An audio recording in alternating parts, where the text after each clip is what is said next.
उत्तर प्रदेश के विधानसभा के चुनाव, उसमें पश्चिमी उत्तर प्रदेश का एक अलग ही स्थान है। और वो शायद इसलिए क्योंकि ध्रुवीकरण की राजनीति की लैबोरेटरी के तौर पर पश्चिमी उत्तर प्रदेश को जाना जाता रहा है। संगीत सोम एक ऐसा नाम जो कि ध्रुवीकरण के शीर्ष पर है। आज न्यूज़ नेशन पर हमारे साथ अखाड़े में मौजूद हैं। इसलिए नहीं क्योंकि हम उनसे दो हाथ करेंगे, बल्कि इसलिए क्योंकि संगीत सोम आज अपनी दिल की बात जनता के सामने रखेंगे। संगीत जी, बहुत स्वागत है आपका। धन्यवाद।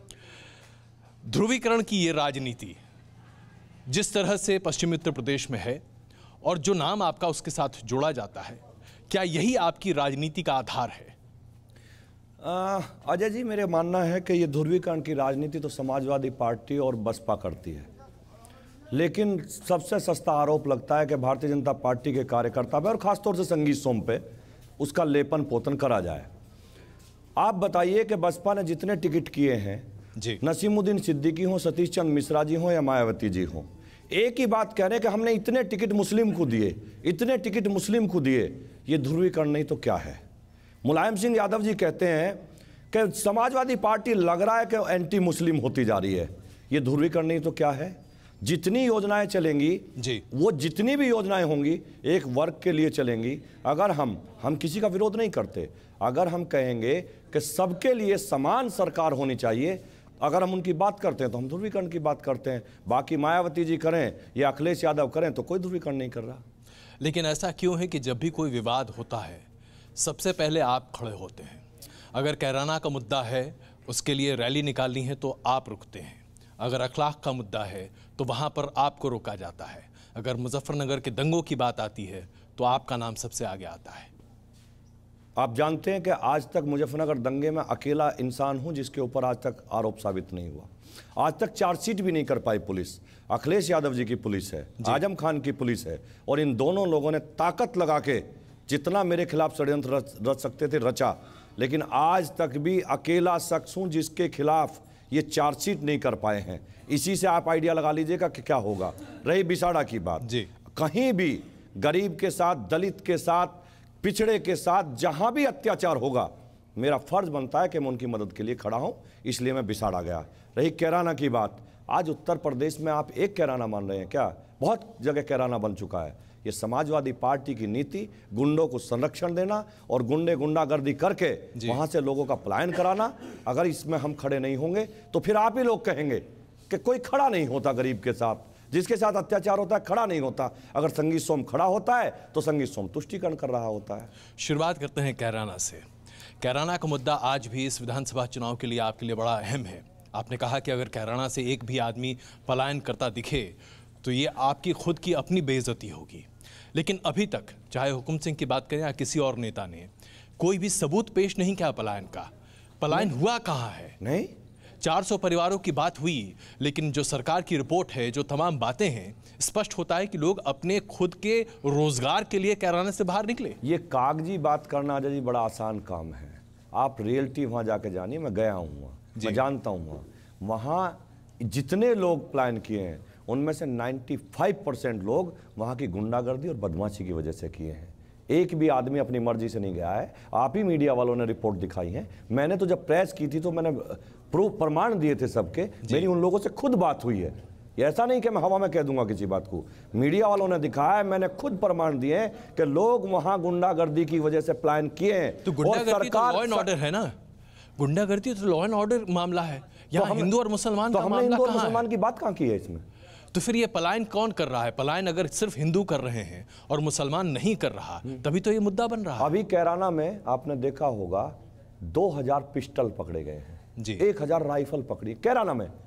तो क्या कैराना है वो उत्तर प्रदेश का हिस्सा है, पाकिस्तान का हिस्सा नहीं है? ये सब तो पाकिस्तान में होता है, लेकिन कैराना जैसी जगह में हो रहा है। तो आप लगाइए कि लॉ एंड ऑर्डर की क्या स्थिति है। तो ऐसा क्यों है कि लोग आपके ऊपर ही आरोप लगाते हैं? क्योंकि मैं आपकी नीतियों पर ही सवाल खड़े किए जाते हैं कि भाई आप जो हैं वो भगवा रंग पहन के नहीं बल्कि भगवाकरण करते दिखाई देते हैं। नहीं, मैं हिंदू धर्म में पैदा हुआ है, मेरे लिए गर्व की बात है। और ये भगवा तो हिंदू धर्म की पहचान है, इसमें कौन सी बुरी बात है?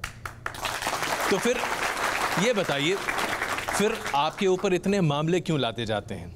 चाहे मुजफ्फरनगर की ही बात करें, उस दंगों को लेकर वीडियो क्लिप प्रसारित करने और उसे प्रचारित करने का आरोप आपके ऊपर मढ़ा गया। यहाँ तक कि NSA की धारा भी आपके ऊपर लगाई गई। क्यों ऐसा?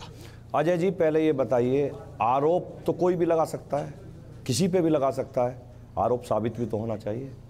इन्होंने जो एसआईटी बनाई जी, एसआईटी अकेले संगीत सोम को छोड़ के गई है कि संगीत सोम पे कुछ नहीं मिल रहा, एसआईटी ने लिखा है। मुझ पे आज तक भी मुजफ्फरनगर दंगे में चार्जशीट नहीं हुई। सरकार ने गलत तरीके से मुझ पर एनएसए लगाया, लेकिन एनएसए लगाने के बाद जब जुडिशरी कमेटी में वो गया जी, तुरंत उन्होंने खारिज कर दिया। एक नहीं, दो बार डेट लगी है, और हिंदुस्तान के इतिहास में पहली बार हुआ है कि किसी एनएसए में जुडिशरी कमेटी ने 2 बार बुलाया है। मुझे 2 बार बुलाया, सरकार ने कहा हम 8 दिन में प्रमाण देंगे। हमने कमेटी के सामने कहा प्रमाण दीजिए, जो प्रमाण अगर मेरे खिलाफ एक प्रमाण दे दें तो मुझे फांसी की सजा दीजिए, इससे कम नहीं। लेकिन कमेटी में 8 दिन बाद फिर डेट लगी, मैं भी गया और प्रशासन भी गया, एक प्रमाण भी मेरे खिलाफ नहीं दिए, और तुरंत मेरी उस कमेटी ने मेरी एनएसए हटाई। नहीं, ये बात आप बिल्कुल दुरुस्त कह रहे हैं कि आपके उस कमेटी से आपके ऊपर कोई आरोप अभी तक नहीं लिए और लगाए भी नहीं गए आपके ऊपर। लेकिन लोग ये भी कहते हैं कि बड़ा दबदबा है आपका इस इलाके में। जब आप जेल गए थे तो जेलर जो है खुद ही हाथ जोड़ के आपके सामने खड़ा था। ये तो अच्छी बात है। जब जेलर आपके सामने हाथ जोड़कर खड़ा हो जाए तो भाई ये तो बताता है ना कि आप तो रॉबिन हुड है इस इलाके के। ये दबदबा मेरा नहीं है जी, ये दबदबा इस पब्लिक का है। और अभी आपसे पहले कुछ मीडिया वाले आए थे मेरे पास, कह लगे इस पूरे एरिया में घूमने कोई आपकी आलोचना नहीं करता। मैंने कहा तो ये तो विचार आप करिए और अखिलेश यादव से पूछिए जाके कि संगीत सोम की आलोचना क्यों नहीं हो रही। नहीं, वैसे तो लोग ये भी कहते हैं कि मुंबई में दाऊद इब्राहिम के बारे में कोई आलोचना नहीं करता। इसी तरह के आरोप आपके ऊपर भी लगते हैं कि आप डॉन हैं इस इलाके में। ये शब्द आज बहुत नया निकाला है आपने। मैं डॉन नहीं हूं, मैं इनका भाई हूं और इनके परिवार का सदस्य हूं। अब वापस एक इस मुद्दे पर आते हैं कि भारतीय जनता पार्टी बार बार यही कहती है कि विकास और विकास यही एक नारा है। अगर हम आपके क्षेत्र की भी बात कर लें, आप दिल्ली से 100 किलोमीटर की दूरी पर भी नहीं हैं, लेकिन यहाँ पर सड़कें हैं तो ज़रूर, लेकिन उस पर ट्रैक्टर चल सकते हैं, गाड़ियाँ नहीं चल सकती। खेत की प्रोडक्टिविटी कम होती जा रही है, रोजगार की स्थिति बद से बदतर है। क्या सिर्फ राज्य प्रशासन को ही इसके लिए जिम्मेदार ठहराया जाए? क्या आपको नहीं लगता कि यहाँ के नेताओं की भी जिम्मेदारी है? बिल्कुल राज्य प्रशासन इसके लिए जिम्मेदार है, क्यों नहीं है। विधायक क्या कर सकता है? विधायक लोग डिमांड रख सकता है, नहीं करेंगे प्रदर्शन कर सकता है, नहीं करेंगे धरना दे सकता है। वो सब मैंने किया है। वो धरना इसी सर्दी में कई साल पहले, अब नहीं, मैं रात रात सड़कों पे सोया हूँ। सड़कें बनाइए, मैं रात रात जाके डीएम के यहाँ बैठा हूँ, काम करिए। लेकिन प्रशासन ने सरधना क्षेत्र की और उत्तर प्रदेश की जितनी उपेक्षा की है उसका जवाब पब्लिक देने जा रही है। और पश्चिमी उत्तर प्रदेश में तो खास तौर से अखिलेश यादव ने जो इन अत्याचार किया है उसका मुंह तोड़ जवाब लोकसभा में दिया था और विधानसभा में भी देने जा रही है। वही तो बताइए, लोकसभा में पश्चिमी उत्तर प्रदेश के इतने सारे बीजेपी के विधायक हैं, माफ कीजिएगा सांसद हैं, उसके बाद भी स्थिति बहुत बेहतर नहीं हो रही है। बहुत अच्छी स्थिति है। मुझे नहीं लगता कि आप कैसे कह रहे हैं। सरधना विधानसभा में पूरी में चले जाइए जी, पीएमजेएसवाई की जितनी सड़कें सरधना विधानसभा में बनी है वो कोई सोच नहीं सकता। पेयजल योजना, जिस दिन हम विधायक बने थे केवल 3 गांव में व्यवस्था थी पेयजल योजना, आज 65 गांव में टंकी बनकर तैयार हो गई हैं। केंद्र की योजना है। इस पूरे क्षेत्र में विद्युतीकरण के नाम पर 47 करोड़ रुपया विधायक लेकर आया। पूरे क्षेत्र का विद्युतीकरण 80% हो गया, 20% जो रह गया है वो चल रहा है बराबर। चूंकि आचार संहिता की वजह से रुका हुआ है, वो चल रहा है बराबर। पूरे क्षेत्र का विद्युतीकरण हुआ है। मैंने बाकायदा मीडिया को दिया है सारा लिखित में रिकॉर्ड दिया है कि इसकी जांच करा लीजिए। सरधना क्षेत्र में पिछले 5 साल में मैंने 1500 करोड़ रुपए का काम किया। संगीत सोम जी, क्या बदल जाएगा अगर भारतीय जनता पार्टी की सरकार उत्तर प्रदेश में आ जाए? गारंटी लेता हूं, दंगे जैसी बात कोई सोच भी नहीं सकता। अगर सोचेगा भी तो सीधा जेल जाएगा, ये गारंटी लेता हूं आपसे। विकास होगा, विकास होगा, उत्तर प्रदेश की दिशा बदलेगी।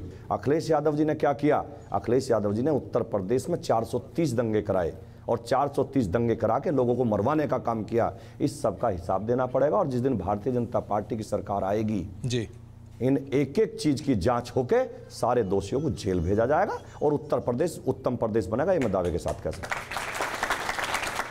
लगभग 2.5 साल से केंद्र में आपकी सरकार है और अभी नोटबंदी की वजह से क्या हाल है हम सब बड़े अच्छे से जानते हैं। आपके क्षेत्र में भी उसका असर पड़ा होगा। क्या आपको नहीं लगता इस नोटबंदी से चाचा भतीजे की लड़ाई बंद हुई या नहीं हुई? क्या वाकई में हो गई? हाँ, क्यों पैसे नहीं, इस लड़ाई बंद हो गई ना? हाँ, पैसे का करेंगे क्या? जो अरबों रुपया इन्होंने लॉकर में रख रखा था वो सब रद्दी हो गया ना, इसलिए लड़ाई बंद हो गई। इसलिए बंद हो गई।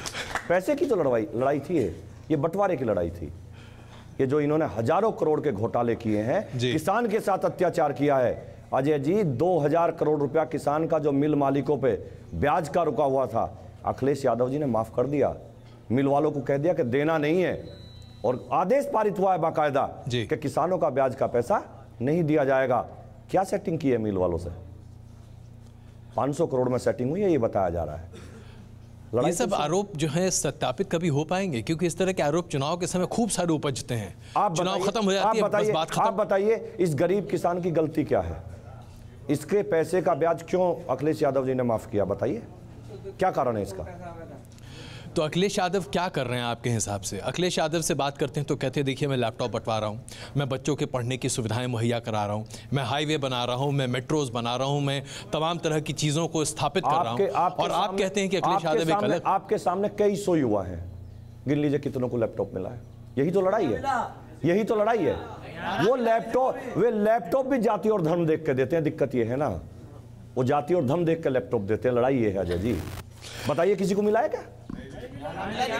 हाईवे की बात करते हैं, हाईवे की बात और कुछ नहीं है, केवल टीवी पे है, केवल अखबार में है। अखिलेश यादव जी इसका हिसाब दें कि करोड़ों रुपया का ऐड आप रोज अखबार में और टीवी में दे रहे हैं। वो जनता की गाढ़ी कमाई है। उस गाढ़ी कमाई को क्यों जनता की को, अरे जनता को अगर दे देंगे तो भला होगा जनता का। जनता को गन्ने का पेमेंट दीजिए। गन्ने का रेट देश के इतिहास में पहली बार हुआ है अजय जी। 5 साल सरकार चली है, 4 साल तक गन्ने का रेट नहीं बढ़ा। हर साल गन्ने का रेट बढ़ता था, चाहे 2 रुपया कुंटल बढ़े। अखिलेश यादव जी की सरकार ने 5 साल, लास्ट साल में अब 15-20 रुपए, चूंकि चुनावी लॉलीपॉप देना था लोगों को, अब 15 रुपए बढ़ाने का काम किया। 4 साल में 1 रुपया भी नहीं बढ़ाया गन्ने का। बातें तो बहुत है आपके साथ करने के लिए, लेकिन आपके पास भी वक्त कम है और हमारे पास भी। एक आखिरी सवाल, क्या आप वाकई में चाहते हैं कि आपकी छवि हमेशा एक डॉन की तरह रहे, एक रॉबिन हुड की तरह रहे? क्या यही आपके एक पॉलिटिकल करियर का माध्य है? ये छवि केवल मीडिया वालों की नजरों में है, पब्लिक की नजरों में तो इनका भाई है, इनका बच्चा है। और सुनिए, आप ही के न्यूज चैनल वालों ने, मैं 2-3 चीज आपको बताता हूं। अभी एक सर्वे दिखाया था, संगीत सोम पर राय मांगी थी।